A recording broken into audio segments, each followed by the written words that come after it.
Krishna. Now that we are talking about me and my friends, in this video we will take our 14th step towards soulmates, developing friendships based on higher principles. We all need friends, right? Sometimes a person may prefer to be alone for a while, but never permanently. Our perpetual inclination for relationships is a quality we have common with Krishna because we are part of Him. We never see a picture of Krishna alone. He is always with His friends and devotees. Friends provide support. On the journey of life, there are twists and turns, ditches and dead ends, obstacles and opposition. But as John Lennon and Paul McCartney says, I get by with a little help from my friends. It's a brave and bold step to strive for purity in a world of degradation, to embrace simplicity amongst rampant materialism, and to cultivate selflessness in an atmosphere charged with exploitation. Anyone who cuts against the grain in this way will face temptation, doubt, ridicule, and moments of weakness. Without the encouragement, support, and good advice of spiritual friend, how can we continue? It would be a case of one small lunar trying to fend off a riot.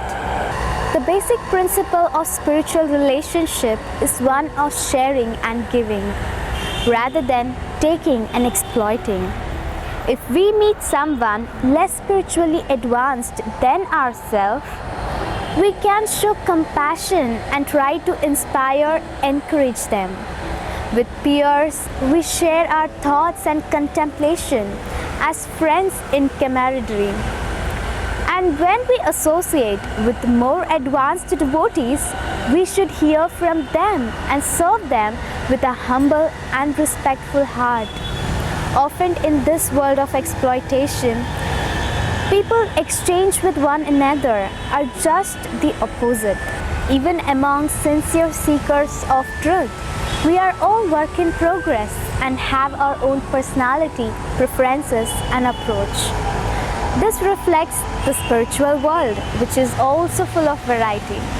Thus, it can take some time to find like-minded devotees who we can connect with in a deep way. But be patient, sincere, and determined. As we steadily develop a pure relationship with Krishna, we will find ourselves more able to form friendship free of friction and flaws. Spiritual friendship nurtures us beyond selfish concern and petty desires. Such friendship is based around an eternal truth, an eternal world, and an eternal connection. Real soulmates connect on the level of soul. And yoga teaches the next stage, relationships with each other. There's a beautiful verse in Bhagavad Gita. Vidyavanaya sampane brahmani kavihastini suni chaiva swapaki cha pandita samadarshana. Real knowledge, a really learned person or pundit, what is their quality?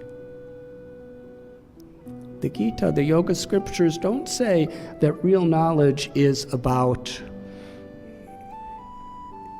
storing massive quantities of data in our brain.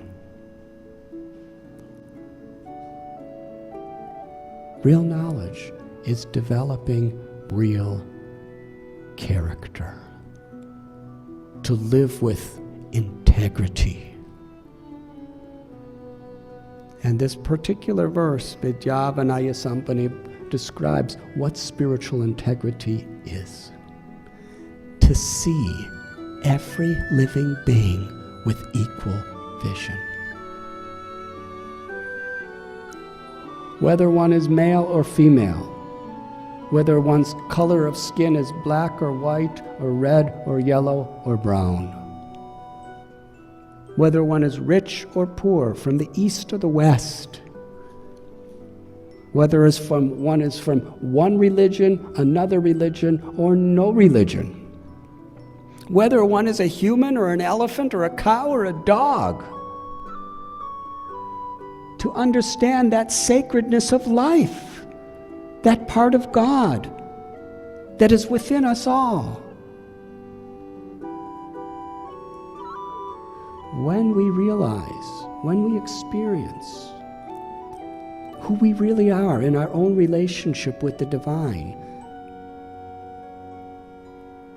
we spontaneously, naturally learn to love every living being.